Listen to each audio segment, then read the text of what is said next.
Taib, jazakumullah khairan. Qala al-Imam Abu Ishaq al-Ilbiri rahimahullahu ta'ala.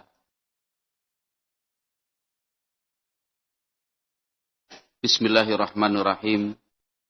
Tafuttu fu'adaka al-ayyamu fatta wa tanhitu jismaka as-sa'atu nahta wa tad'uka al-mununu du'a sidqin ala ya sahi anta uridu anta araka tuhibbu hirsan zata khidrin abatta talaqaha al-akyasu batta tanamu ad-dahra wayhaka fi ghatitin biha hatta idza mutta antabahta fakam dha anta makhdu'un wa hatta mata la tar'awi anha wa hatta.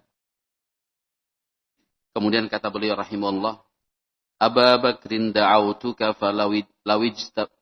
law ajabta ila ma fihi hazzuka law aqalta ila ilmin takunu bihi imama muta'an in nahaita wa in amarta wa yajlu ma bi'ainika min ghishaha wa yahdika at-tariqa idza dhalalta wa tahmilu minhu fi nadika taja wa yaksukal jamala idza araita yanaluka naf'uhu ma dumta hayya wa yabqa dhikruhu laka in zahabta. Kata Imam Abu Ishaq al-Ilbiri rahimahullah, Aba Bakrin, wahai Abu Bakar, da'autuka law ajabta. Di sini saya panggil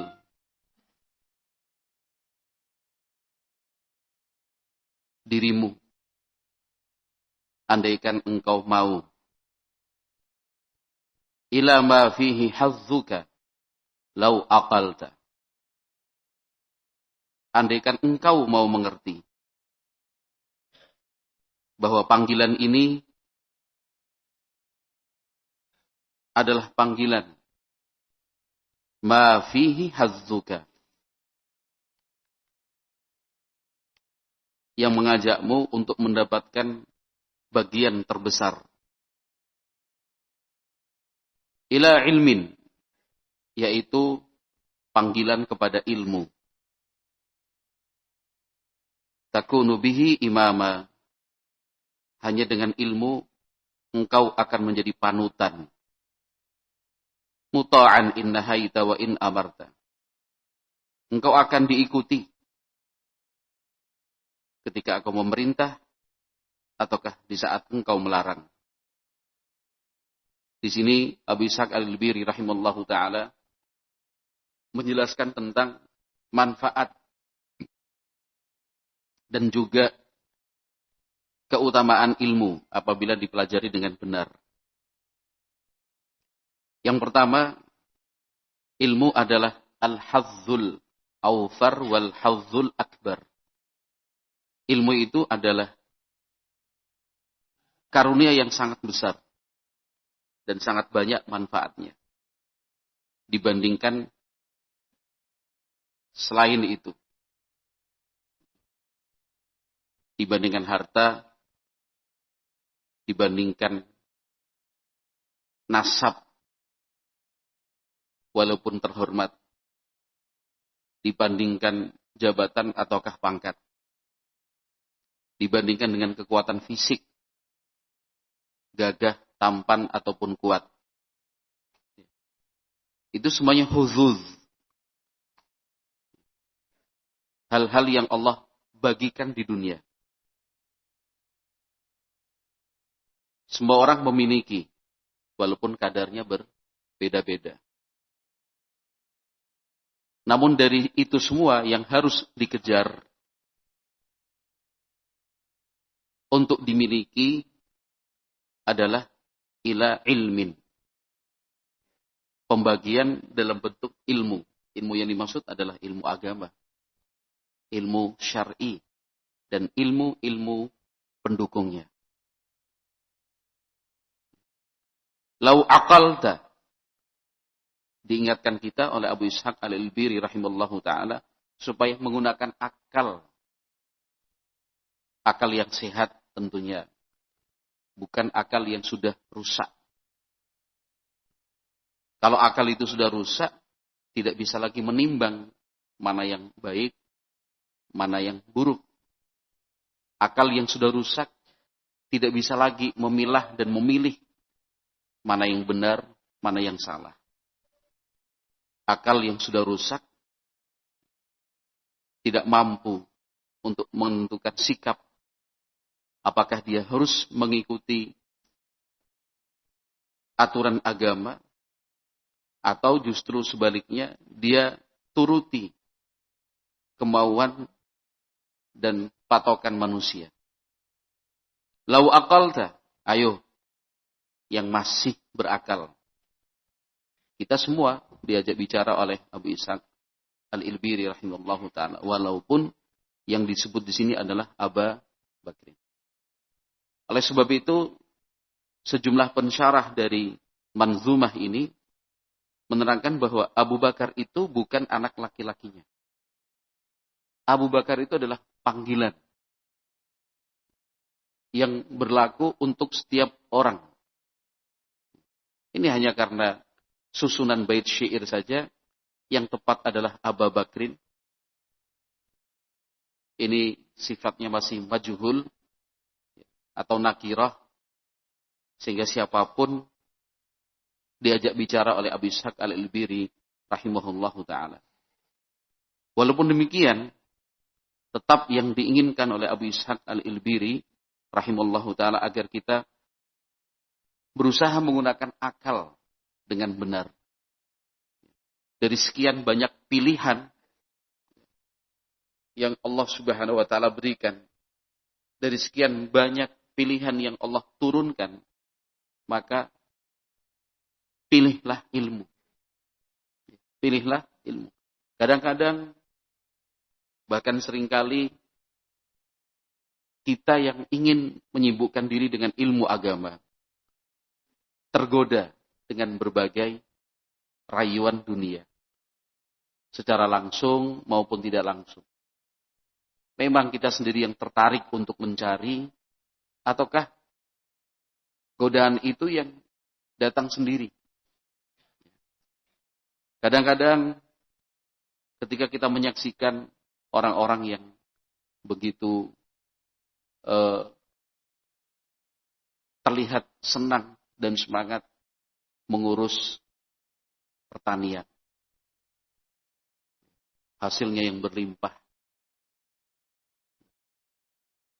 pohon-pohon yang berkualitas, timbul itu dalam hati, saya juga ingin bertani lah seperti dia.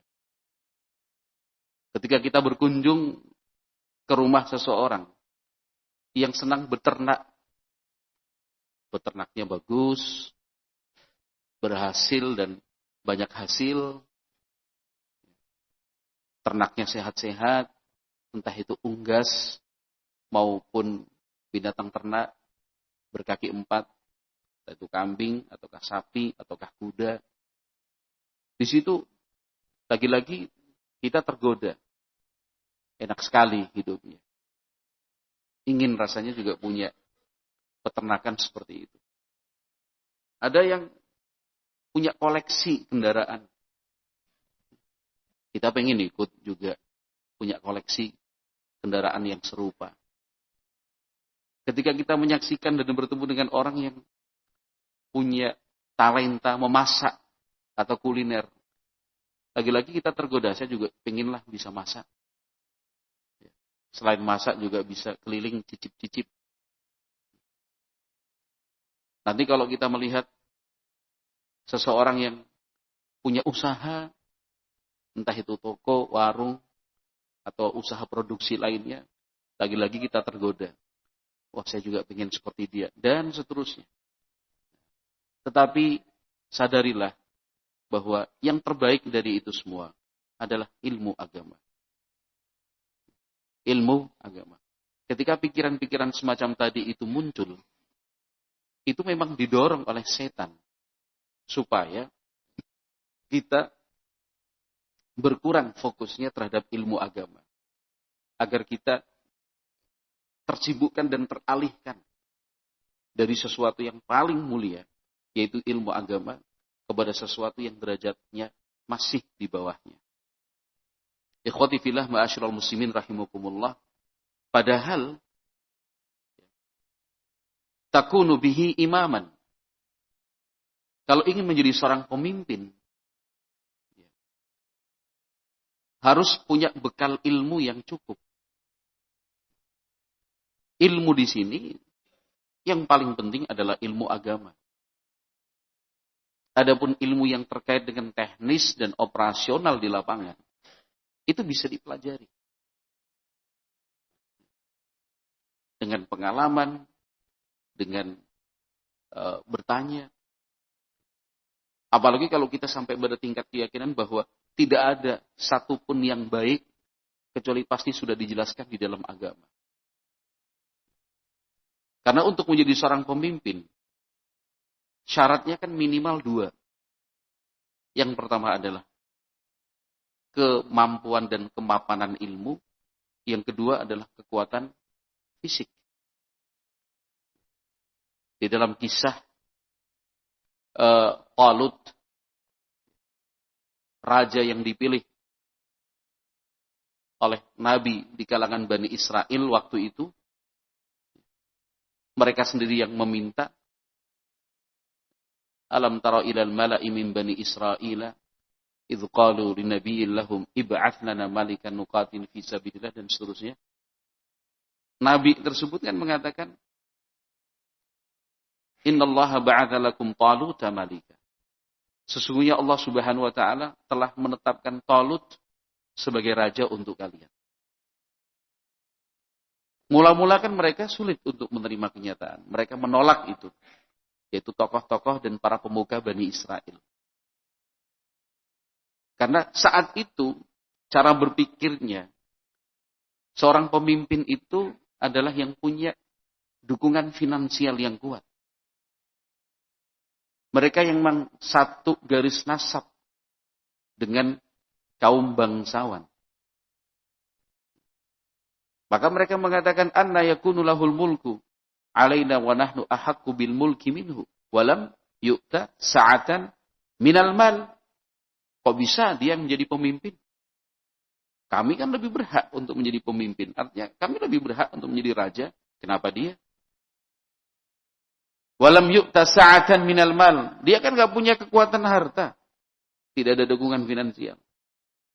Tapi Nabi tersebut mengatakan, enggak, pokoknya Allah Subhanahu wa taala yang sudah istafahu. Allah yang memilihkan untuk kalian. Wa zadahu bastatan fil ilmi wal jismi. Selain itu adalah pilihan dari Allah Subhanahu wa taala. Talut itu adalah tipe seorang pemimpin yang ideal. Kenapa? Wa zadahu bastatan fil ilmi wal jismi. Punya kemapanan ilmu dan kekuatan fisik. Lebih-lebih lagi yang dimaksud adalah ilmu berperang dan juga ilmu pemerintahan. Walaupun berasal dari rakyat jelata, orang bisa mempelajari hal itu semua. Karena misi mereka meminta untuk dipilihkan seorang raja adalah nuqatil fi sabilillah. Kita ingin perang melawan musuh yang sudah sekian lama menindas bangsa Bani Israel.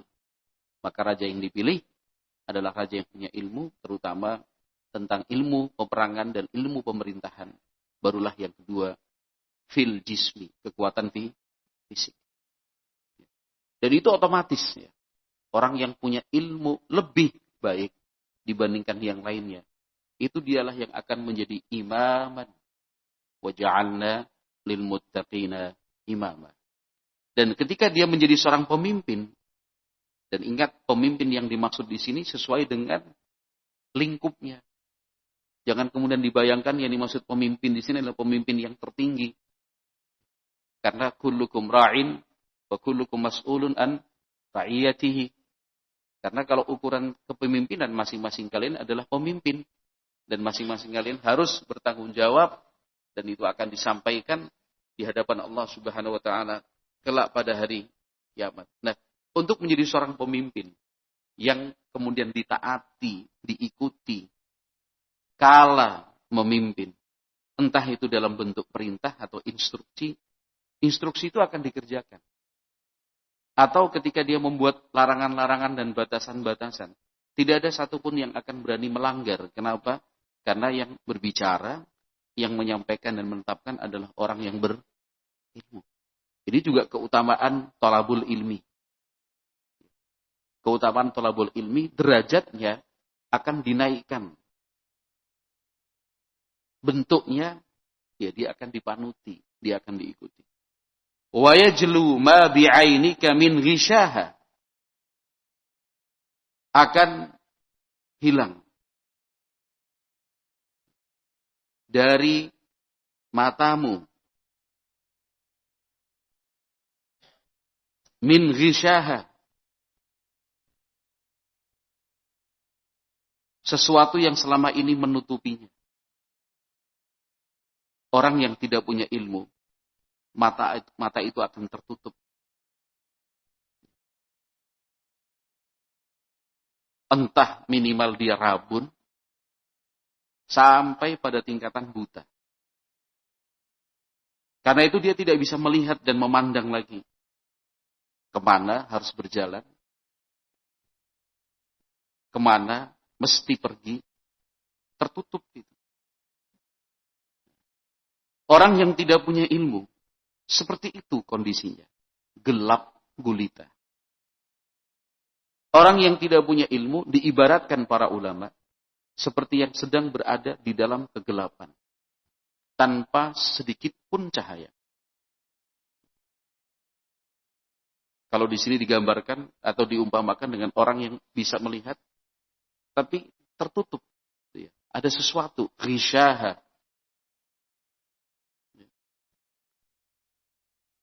Maka belajarlah baik-baik, seriuslah dalam thalabul ilmi, karena mereka yang sungguh-sungguh dan serius dalam thalabul ilmi akan bisa melihat dengan terang, memandang secara jelas. Kalau sudah bisa melihat, memandang, itu akan hilang ketakutan dan kecemasan. Tidak ada lagi kebingungan. Kenapa? Udah bisa melihat. Coba kalau tutup matamu menggunakan kain, ditutup mata, diikat, suruh berjalan. 1 susah, 2 bingung, 3 takut. Susah, nggak bisa melihat. Bingung gitu pasti. Takut tentu. Dia takut, jangan-jangan jatuh, jangan-jangan nabrak. Atau jangan-jangan ditabrak. Orang yang hidup di dunia tidak memiliki ilmu pun akan seperti itu. Hidupnya pasti susah. Orangnya itu selalu bingung. Dan hidupnya penuh dengan ketakutan-ketakutan yang tidak punya alasan sebenarnya. Hanya karena tidak punya ilmunya saja. Orang mau berumah tangga ingin menikah. Bingung kalau dia nggak punya ilmu. Karena berumah tangga kan urusannya bukan hanya ijab dan qabul saja. Bukan cuma, ya saya terima nikahnya, kemudian para saksi mengatakan sah, sah. Itu kan masih belum cukup. Maka banyak orang menunda-nunda untuk menikah. Bahkan tidak sedikit yang kemudian memutuskan sampai tua tidak berumah tangga. Kenapa? Baginya rumah tangga itu sesuatu yang menakutkan. Menikah itu akan memunculkan banyak masalah. Itu kan karena ketidaktahuannya. Karena tidak punya ilmu sehingga dia akhirnya ibarat orang buta, tertutup matanya. Wa yahdika at-tariqa idza dhalalta. Dengan ilmu engkau akan mendapatkan petunjuk yang terang. Mana jalan yang harus ditempuh, jalan yang sesungguhnya yang akan membawa kita kepada tujuan idza dhalalta. Itu kalau sudah sempat tersesat. Tentu akan lebih baik lagi ketika ilmu seseorang itu mapan tanpa harus melalui acara tersesat segala. Lurus saja karena dia sudah tahu ini jalannya. Berliku, oh iya berliku. Menanjak Oh iya, benar menanjak. Tapi dia tahu ini arah yang benar. Ini jalan yang akan membawa kepada tujuan. Falaqtahamal 'aqabah. Wa ma adraka mal 'aqabah. Kenapa dia tidak menempuh jalan yang aqabah itu? Jalan yang berliku, menanjak, sempit, sulit. Wa ma adraka mal 'aqabah. Jalan yang seperti itu apa sih bentuknya? Fakku raqabah au it'amun fi yaumin dzi masghabah, yatiman dza maqrabah dan seterusnya. Dia tahu, iya, mana ada jalan menuju surga itu dilalui dengan lempang-lempang saja.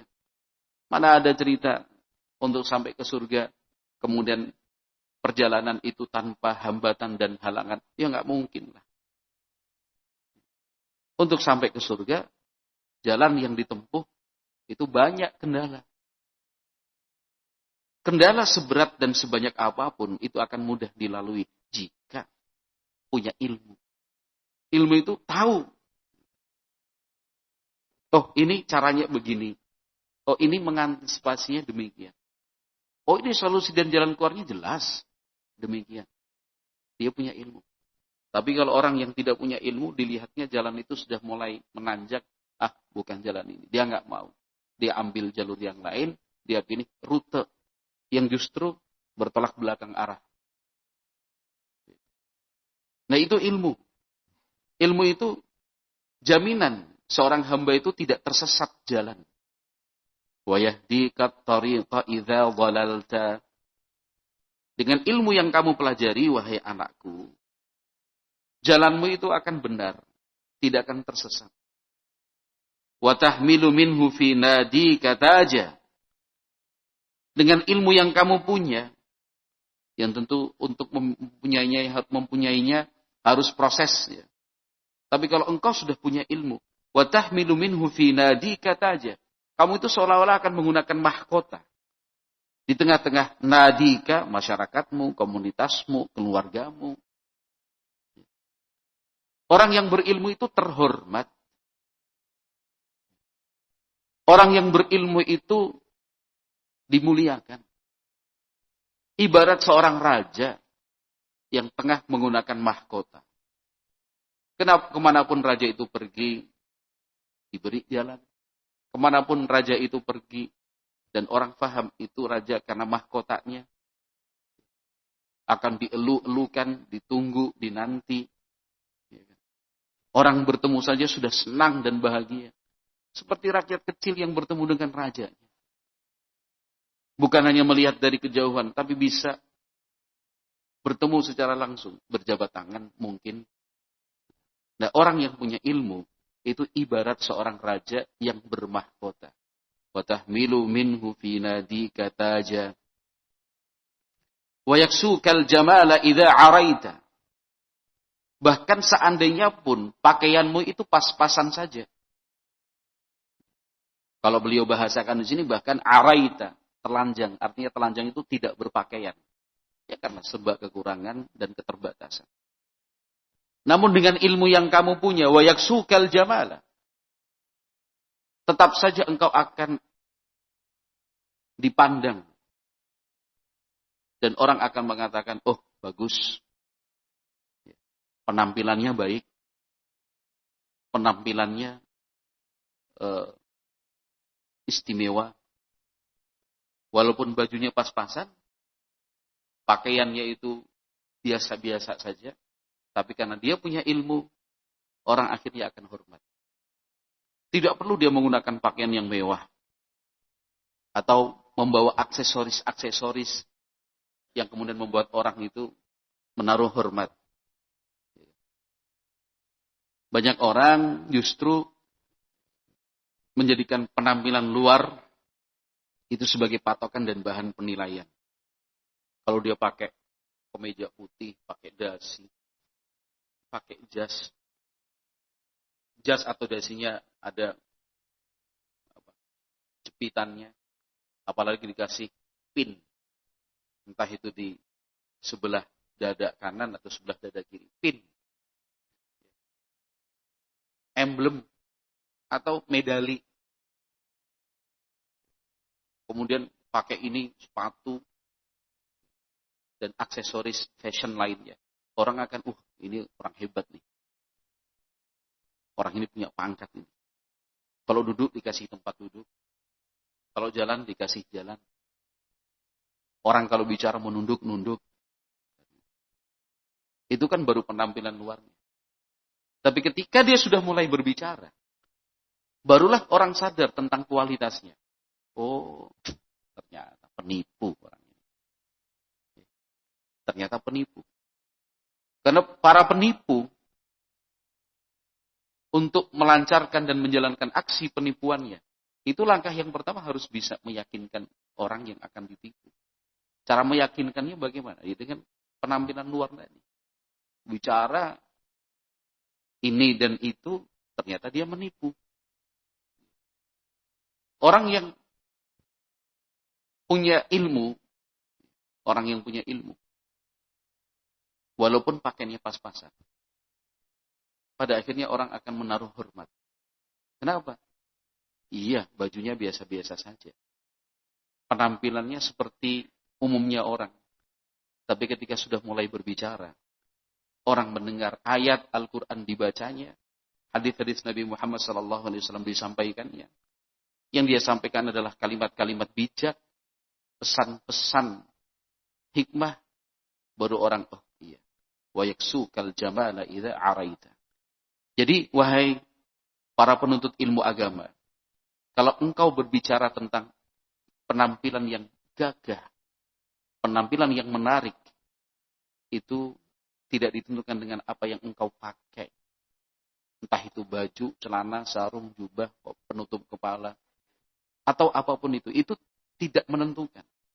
Jadi, jangan engkau beranggapan bahwa penampilan itu, penampilan luar sebagai faktor penentu. Bukan. Justru yang menjadi penentu adalah ilmu. Maka di sini nasihat untuk para santri, talabatul ilmi. Jangan kecil hati. Jangan kemudian kurang percaya diri ketika menampakkan dan memperlihatkan identitas santri dalam berpakaian. Ya, pakai sarung, di atas mata kaki, menggunakan penutup kepala, dipadukan dengan baju koko atau baju takwa, atau sirwal dengan jubahnya, tetap dengan penutup kepala tentu. Itu jangan kemudian tidak percaya diri keluar dari pondok. Ketika di jalan, ada pertemuan dengan keluarga, urusan ke kantor mana, identitasmu sebagai santri dalam berpakaian, itu jaga dan pertahankan. Bukan kemudian merasa tidak percaya diri, akhirnya atribut-atribut santri dilepas. Identitasnya sebagai santri kemudian disembunyikan. Ingat, ilmu yang sudah kamu pelajari itu nilainya lebih tinggi dibandingkan pakaian yang engkau pakai. Qala yanaluka naf'uhu ma dumta hayya wa yabqa dzikruhu laka in dhahabta. Ketika engkau masih hidup, manfaatnya itu engkau akan merasakannya sendiri secara langsung. Bahkan in dhahabta, kalaupun engkau sudah pergi dan di dunia tidak ada lagi, yabqa dzikruhu laka, maka ilmu itu akan terus diingat. Ilmu itu akan terus bermanfaat. Nah, di sini 5 bait syair yang disampaikan oleh Al-Imam Abu Ishaq Al-Albiri rahimallahu taala adalah pembuka untuk nasihat-nasihat yang berikutnya, yang intinya beliau rahimallahu taala menerangkan untuk kita keutamaan ilmu agama, demikian juga manfaat yang didapatkan oleh mereka yang mau serius dan sungguh-sungguh talabul ilmi, mempelajari ilmu syar'i. Wallahu a'lam bishawab. Kita cukupkan sekian. Kita akan lanjutkan pada pertemuan yang akan datang biiznillah taala. Aqulu qouli hadza subhanakallahumma wa bihamdika asyhadu an la ilaha illa anta astaghfiruka wa atubu ilaik. Walhamdulillahirabbil alamin. Wassalamualaikum warahmatullahi wabarakatuh.